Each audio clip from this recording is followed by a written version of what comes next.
Continuing with Episode 4, at Game Shop Rockroll, as usual, Ray was waiting for Rakuro's arrival. Suddenly, he was startled by Mana, who was standing behind him. Although Ray made an excuse that he wanted to browse through some games, Mana already knew that his real purpose was Rakuro. Unfortunately, Rakuro hadn't visited this game store since then. Mana suspected that Rakuro was busy playing games because of the summer break. Mana was curious about why Ray hadn't met Rakuro in SLF. Ray informed her that he had been searching for a player named Sunraku. However, it appeared that Sunraku had missed the starting town. Mana burst into laughter upon hearing this. It seemed that Rakuro, the gaming enthusiast, was quite peculiar. Mana even wagered that Rakuro had stumbled upon a unique scenario. However, Ray felt it was too early for Rakuro, even though he didn't deny the possibility. Meanwhile, as usual, Rakuro was at his home. Unlike his older brother, his younger sister, Hizutome Rumi, seemed to be busy with a part-time job during this summer break. Currently, Rakuro was reading tutorials to find a unique scenario for beginners, especially the Tour to the Rabbit Nation scenario. It mentioned that if a player used the Vorpal weapon and defeated monsters of higher level, a special Vorpal bunny would appear to guide the player to Rabbituza. Once in Rabbituza, the player had to defeat Euler Lagonia, a monster attacking Rabbituza, to obtain a special magic called Ancient Vorpal. After reading all the tutorials, it seemed that the scenario Rakuro experienced yesterday was truly different. Instead of encountering a snake, he had met the boss Vorpal bunny named Vaisish. When they met, Vaisish was impressed by Sunraku's courage to confront Lycan. He admired someone with a great Vorpal spirit. Sunraku still didn't quite understand this Vorpal spirit they kept mentioning. Therefore, Vaisish offered to personally train Sunraku. It seemed to be a training quest. Sunraku had no reason to refuse. He immediately accepted it and addressed Vaisish as brother, just like in a dojo. When called that way, Vaisish suddenly stood up and approached Sunraku slowly. Sunraku panicked, thinking he had been impolite. However, Vaisish actually liked Sunraku's relaxed demeanor. He allowed Sunraku to call him Vach. That was a special name for someone he liked. Vaisish then asked Emil to show Sunraku around Rabbituza Castle. At that moment, Sunraku requested to rest or log out because he had been playing for too long. He also wanted to find out more details about unique monsters and scenarios first.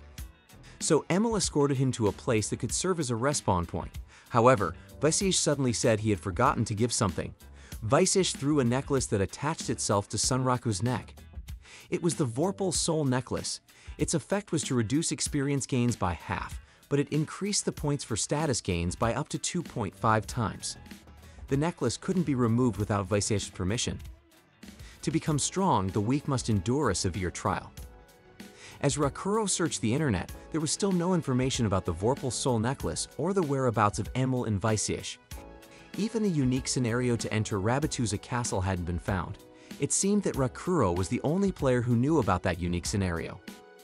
Rakuro checked the time, and it was already 11:32.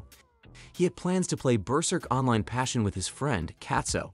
Rakuro hadn't played it for a long time. Berserk Online Passion, often abbreviated as BOL, was a combat game that was undoubtedly considered a trash game. The daily active player count rarely exceeded 100 people. People wondered why the game was still maintaining its servers. Most of the players in the game were acquaintances who were all enthusiasts of these trash games. As soon as Sunraku logged in, Katso, who had been waiting, immediately invited him to a battle. In this game, it seemed that players determined the rules of combat. However, they both consistently used the same rule, allowing victory by any means. In an instant, Katso utilized a system bug in the game to turn his hand into tentacle-like appendages. He had discovered this technique while Sunraku was engrossed in playing Faeria Chronicle Online. Not to be outdone, Sunraku also used a bug to perform a lightning-fast punch. Their attacks were fierce. Sunraku was able to deflect Katso's intentionally delayed attacks. It was a pure reflex on Sunraku's part. Moreover, with the game's 12 EPS animation, Sunraku could use lightning-fast punches to defeat bosses without sustaining any injuries. Their duel drew other players to watch. It seemed that Sunraku and Katso were top players in this game. Despite BELL being classified as a trash game, it had its own appeal. There was a term, Bailtudo, which referred to exploiting system bugs. Shortly after that, Sunraku managed to cut off Katso's arm. However, somehow, the severed arm was still able to attack. Ultimately, Sunraku lost due to that attack. Lately, Sunraku had only been battling NPCs, so playing against other players in this trash game was good for him. Initially, Katsuo didn't believe it when Sunraku said he had started playing SLF. Sunraku informed him that he quite liked SLF and explained that there were 7 unique monsters in SLF. So far, only 4 of their names were known, and no player had been able to defeat them. Sunraku mentioned that he had fought one of these unique monsters and had been soundly defeated. This experience was what hooked him. For the time being, he wouldn't stop playing SLF until he defeated like him. After hearing his story, Katsuo became intrigued by the idea of playing SLF as well. Besides, he didn't have any other friends who played BEOL. By the way, Katsuo informed him that she also played SLF. Katsuo let Sunraku know that he had started playing SLF. Then, we're introduced to a purple-haired female avatar armed with a spear. The woman received a message from Katsuo about Sunraku playing SLF. Her nickname was Arthur Pencilgun. She was level 99 and had a player kill cap. When Sunraku logged back into SLF, he asked Emil to escort him to Secondil. They immediately went there using the teleportation door. After playing BEL earlier, Sunraku was reminded once again how easy it was to maneuver his avatar in SLF. Emil was puzzled about why Sunraku wanted to leave, considering that Rabatuza Castle had an arena, training grounds, and plenty of other interesting places. Sunraku was also intrigued by Rabatuza Castle, but for now, he wanted to go to Third Rima before this place became too crowded. Since it was summer vacation, new players were sure to increase. According to forum information, even First Year was already crowded with players. If he just stayed here, Sunraku would get caught up in battles for monsters or materials. Rumor had it that Third Rima was a large city, which was ideal for taking unique scenarios seriously. Emil didn't fully understand but was willing to help. Suddenly, there was a notification to add Emil to the party. Sunraku had just learned that NPCs could be added to the party. When Sunraku accepted it, he could see all of Emil's stats. Emil was at level 56, and almost all of his stats were higher than Sunraku's, except for maybe agility. Then, Emil hopped onto Sunraku's shoulder like a pet. As they walked through the city, they drew the attention of some female players. The girls were curious about how to acquire the rabbit. It seemed like they had overheard Emil talking. They didn't even realize that the player with the rabbit was a half-naked guy wearing a bird mask. Unfortunately, Emil continued to talk, unaware of the situation. Sunraku almost forgot that Emil was a character from a new unique scenario. Only he knew about this unique scenario. He wanted to keep it a secret for now. Sunraku then silenced Emil and quickly ran. However, one of the girls managed to take a picture of Sunraku and Emil. She wanted to ask about the rabbit on the forum. Once outside the city, Sunraku wanted to confirm something. In the description of Lycan's curse, it was mentioned that players under the curse would be feared by weaker monsters. Coincidentally, there was a sheep monster nearby. As the sheep approached Sunraku, it indeed fled in the opposite direction.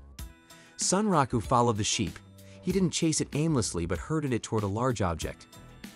Then, as the sheep began to turn, he threw his weapon right in front of it, startling the sheep. At that moment, when the sheep stopped, Sunraku attacked it at maximum speed. He executed an attack based on momentum.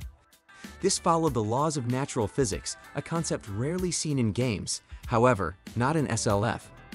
Since this game was highly realistic, the laws of physics like this could be used. With this, Sunraku could also confirm that he could still handle fast monsters even while under the curse.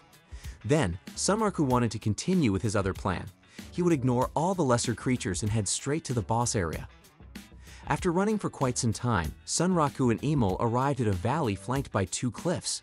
According to the map, the boss area should be around there. The problem was that this place was a swampy area. In fact, he had suspected this might happen. On the way, he had asked Emil about the boss's information. Emil knew the boss's name was Mud Digger. This boss could attack from beneath the ground. Just from the name, it meant Sunraku would have to fight in the mud. Suddenly, the mud in front of them rose as if a monster had emerged. Sunraku struggled a bit to walk backward.